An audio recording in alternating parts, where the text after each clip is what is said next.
అందరికీ నమస్కారం. ఏదైతే మరి తెలంగాణ రాష్ట్రంలో ఉన్న కాంగ్రెస్ పార్టీ టీపీసీసీ అధ్యక్షులైనటువంటి మహేష్ గౌడ్ గారు జనసేన పార్టీ అధ్యక్షులైన పవన్ కళ్యాణ్ గారి గురించి కొన్ని కామెంట్స్ చేయడం జరిగింది. దాన్ని జనసేన పార్టీ కుకట్పల్లి నియోజకవర్గ నాయకులుగా మేము దాన్ని తీవ్రంగా ఖండించడం జరుగుతుంది. సార్ మహేష్ కుమార్ గారు, మీరంటే మాకు గౌరవం, కానీ మీరు చేస్తున్నటువంటి ఈ కామెంట్స్ అనేవి ఏ విధంగా ఉన్నాయంటే చిన్నపిల్లలు చేసేటటువంటి కామెంట్స్ లాగా ఉన్నాయి. ఏం మాట్లాడారు మీరు? మోడీ ఆడిస్తున్నట్టు పవన్ కళ్యాణ్ గారు ఆడుతున్నారా? అసలు మీరు మాట్లాడిన అర్థం ఉందా సార్? పవన్ కళ్యాణ్ గారు ఒక పార్టీ అధ్యక్షులుగా తెలంగాణ రాష్ట్రంలో 1200 మంది అమరవీరులకు శ్రద్ధాంజలి చేద్దామని జూన్ 2వ తారీఖున హైదరాబాద్ రావడానికి వస్తే సభ పెట్టుకోవడానికి దానికి పర్మిషన్ లేకుండా చేశారు. మీరు ఈ 1200 మంది అమరవీరులకి ఏం చేశారు? మీరు టీపీసీసీ ప్రెసిడెంట్ అయిన తర్వాత కనీసం ఆ బాధిత కుటుంబాలైనా మీరు పరామర్శించారా? వెళ్ళారా? కలిశారా? వాళ్ళు ఎలా ఉన్నారు? వాళ్ళ కుటుంబాలు ఏమున్నాయి చూసారా? వాళ్ళ బలిదానం వల్ల వచ్చిన రాష్ట్రంలో మీరు ఈరోజు అధికారంలో ఉంటున్నారు. అది ఎంతవరకు కరెక్ట్? మేము అనొచ్చు, మరి సోనియా గాంధీ ఎక్కడామా? మరి సోనియా గాంధీ ఆడిస్తున్నట్టు మరి తెలంగాణ రాష్ట్రంలో ఉన్న ఈ నాయకులు ఆడుతున్నారని మేము అనొచ్చు. కానీ మేము అలా అనం. ఎందుకంటే మా రాష్ట్ర అధ్యక్షులు, మా పార్టీ అధ్యక్షులు వారు మాకు ఇటువంటి సిద్ధాంతాలను నేర్పిలా. మేము ఒక హుందాతో కూడిన రాజకీయాలు చేయడానికి జనసేన పార్టీ పెట్టారు. అది తెలంగాణ రాష్ట్రంలో పెట్టినటువంటి పార్టీ జనసేన పార్టీ. కాబట్టి మీరు ఈ విషయం గుర్తుపెట్టుకోవాలి సార్. ఏమంటారు సార్ మీరు?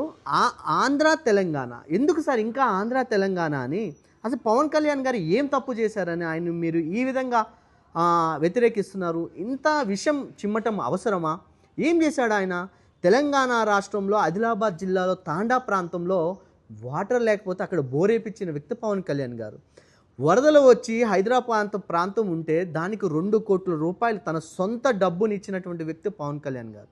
అరే, తన ఇష్టదైవం ఆంజనేయ స్వామి గుడి డెవలప్మెంట్ చేయాలి కదా అని టీడీడీ నుంచి 35 కోట్లు సహాయం చేసిన వ్యక్తి పవన్ కళ్యాణ్ గారు.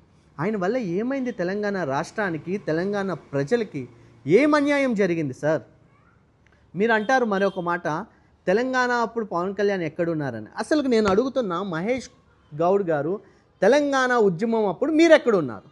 ఒక మాట మీరే మాట్లాడతారు, పవన్ కళ్యాణ్ గారు తెలంగాణ వచ్చిందని 14 రోజులు అన్నం తినుకోకుండా ఉన్నాడని మాటలు మాట్లాడేది మీరే. మళ్ళీ పవన్ కళ్యాణ్ గారు ఎక్కడున్నారు అనేది మీరే. ఇక్కడ 2 నాలుకలతో మాట్లాడతారు. పవన్ కళ్యాణ్ గారు పదే పదే చెప్తున్నారు, రాష్ట్రాలు విభజించడం మంచిదే, డెవలప్మెంట్ జరగాలి, కానీ ఆ విభజించినటువంటి విధానం కరెక్ట్ కాదు. స్టిల్ మీరు గవర్నమెంట్లోనే ఉన్నారు కదా, మీరు తెలంగాణ కాంగ్రెస్లోనే ఉన్నారు కదా, మరి మీకు తెలుసు కదా ఇప్పుడు ఎంతవరకు డిస్ప్యూట్ అనేది నడుస్తుంది ఈ యొక్క ప్రాపర్టీస్ని డివైడ్ చేసుకోవడానికి. మీకు నాలెడ్జ్ ఉంది కదా సార్. అది అటువంటి సిచ్యువేషన్ రావద్దు అనే ఉద్దేశంతో చెప్పినటువంటి వ్యక్తి పవన్ కళ్యాణ్ గారు.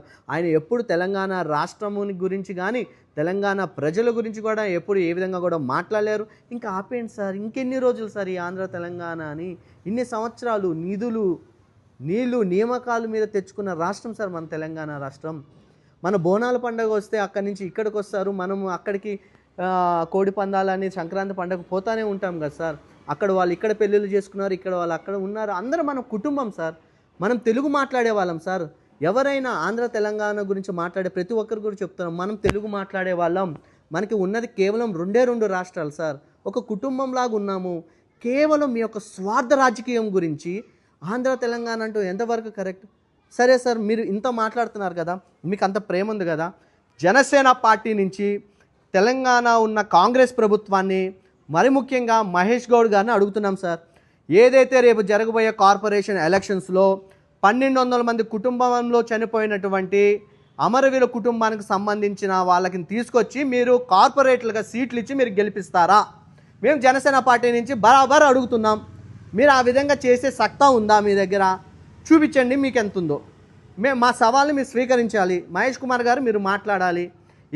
ఎందుకు ఈ విద్వేషం బంద్ చేయండి, ఇటువంటి రాజకీయాలు చేయమాకండి. మీరు ఒక మంచి పదవిలో ఉన్నారు, ఆ పదవికి సంబంధించినటువంటి విధంగా మాట్లాడండి. ఇప్పుడు పవన్ కళ్యాణ్ గారు అక్కడ ఆంధ్రప్రదేశ్కి వెళ్ళండి సార్. ఆయన చేస్తున్నటువంటి పంచాయతీరాజ్ శాఖ ఎంత డెవలప్మెంట్ చేస్తున్నారు, ఎంత ఫండింగ్ తీసుకొస్తున్నారు, రోడ్లు వేపిస్తున్నారు, వాటర్ లేని తాండా ప్రాంతాలకు వాటర్ ఇస్తున్నారు, అసలుకి నడిచే హాస్పిటల్ని ఎస్టాబ్లిష్ చేస్తున్నారు, ఒక డెవలప్మెంట్ చేస్తున్నారు కదా. మీరు ఒకవేళ అటువంటి వాటి మీద క్రిటిసైజ్ చేయండి. అటువంటి పాలసీస్లో ఏమైనా అవకతవకలు జరిగాయా వాటి గురించి మాట్లాడాను. అంతేగాని పవన్ కళ్యాణ్ గారు నటుడు ఆయన ఒక పార్టీ అధ్యక్షులు సార్. మేము 14 సంవత్సరాలు మాకు అధికారం లేకపోయినా కానీ బరాబర్ ప్రజల గురించి కొట్లాడిన పార్టీ జనసేన పార్టీ, ప్రజల గురించి మాట్లాడినటువంటి పార్టీ జనసేన పార్టీ. అప్పుడే ఏం లేనిది ఇప్పుడు మీరు మమ్మల్ని ఏం చేస్తారు సార్? మీరు అరెస్టులు చేస్తారా? ఆల్రెడీ మా వారిని ఒక అక్రమ అరెస్ట్ చేశారు. ఏం చేశారు? బెయిల్ మీద వచ్చారు. మీరు ఇంకా ఇటువంటి కేసులు ఎన్ని పెట్టుకున్నా కానీ బరాబర్ తెలంగాణలో పుట్టినటువంటి పార్టీ జనసేన పార్టీ, తెలంగాణ గడ్డ మీద పుట్టినటువంటి పార్టీ జనసేన పార్టీ. బరాబర్ మా రాష్ట్ర నాయకులు ఉన్నారు, మా రాష్ట్ర క్యాడర్ ఉంది, అదేవిధంగా మా పార్టీ అధ్యక్షులు ఉన్నారు. ఇవి తెలంగాణ గడ్డ మీద తిరుగుతారు. ఆపుతారా అంటున్నారు, ఆపండి. మళ్ళీ రేపు వస్తున్నాడు, ఆపుతారా? ఆపండి. రేపు 19వ తారీఖున తెలంగాణలో పార్టీ ఆఫీస్ని ఎస్టాబ్లిష్ చేస్తున్న ఇంకో దాన్ని వస్తాడు, ఆపుతారా? ఆపండి. మీరు ఎంత ఆపాలని చూసినా కానీ బరాబర్ మేము బలంగా తెలంగాణ రాష్ట్రంలో పోటీ చేస్తాం. రేపు కార్పొరేషన్ ఎలక్షన్స్లోనే ఏదైతే మన పెట్టుకున్న సభ ఉంది కదా, నవనిర్మాణం అనేది, ఆ నిర్మాణం ఆఫ్ తెలంగాణ అనేది జరుగుతుంది. రేపు కార్పొరేషన్ ఎలక్షన్స్లోనే జనసేన పార్టీ ప్రతి డివిజన్లో కూడా పోటీ చేస్తుంది. ఎంతోమంది యువత, విద్యార్థులు, పారిశ్రామికవేత్తలు అందరూ జనసేన పార్టీలో జాయిన్ అవ్వడానికి సిద్ధంగా ఉన్నారు. అదంతా మీ కళ్ళతోనే చూస్తారు మహేష్ గారు. మేము ఇచ్చినాం కదా ఛాలెంజ్, ఆ ఛాలెంజ్ని మీరు స్వీకరించడానికి సిద్ధంగా ఉన్నారనే చెప్పాలి. ఇంకేమంటారు? ఆయన ఒక కళాకారునిగా వస్తే మేము మా ఇంటికి పిలుస్తామా? కళ్యాణ్ గారు వస్తారంటే తెలంగాణ రాష్ట్రంలో కొన్ని లక్షల కుటుంబ గుమ్మాలు డోర్లు ఓపెన్ చేసి ఉన్నాయి, రాండి సార్ అని. ఆయన కేవలం వస్తలే, మీరు గెలికారు కదా, గెలికి వాసన చూశారు కదా, వస్తాడు. ఏ విధంగా ఆపుతారో ఆపండి. అదేవిధంగా సార్ మేము ఇంకొక మాట చెప్తున్నా, మీరు ఎన్టీ రామారావు గారిని కూడా కించపరుస్తారు సార్, ఆయన కూడా అవమానిస్తారా? ఆయన ఒక నటుడేనా సార్? ఆయన ఉమ్మడి రాష్ట్రంలో మన యొక్క ఆంధ్రప్రదేశ్ రాష్ట్రానికి ముఖ్యమంత్రి సార్. ఆయన పటేల్ పట్వారిత్వాన్ని రిమూవ్ చేసిన వ్యక్తి సార్. స్త్రీలకు ఆస్తిలో హక్కు కావాలని చట్టాలు తెచ్చినటువంటి వ్యక్తి సార్. అటువంటి వ్యక్తి ఆయన ఒక నటుడు, కళాకారుని, మేము కళాకారుని గౌరవించి ఆయన విగ్రహాలు పెడతామని అంటే మీరు ముష్టేస్తున్నారా సార్? ఇది అటువంటి మహనీయుడికి మీరు ఏంది సార్ మీరు మాట్లాడే మాట? కాబట్టి మహేష్ గారు, మేము జనసేన పార్టీ నుంచి కోరుతున్నాం, ఎవరైనా కానీ మీరు జనసేన పార్టీ పాలసీస్ మీద, పార్టీ సిద్ధాంతాల గురించి మాట్లాడండి. దాని గురించి మేము కూడా మాట్లాడతాం, ముందుకు వస్తాం, మాట్లాడతాం. అంతేవిధంగా అది కాకుండా కానీ ఈ విధంగా పిచ్చి మాటలు మాట్లాడితే, మీ స్థాయిని తక్కువ చేసే మాటలు మాట్లాడొద్దని మేము జనసేన పార్టీ నుంచి హెచ్చరించడం జరుగుతుంది.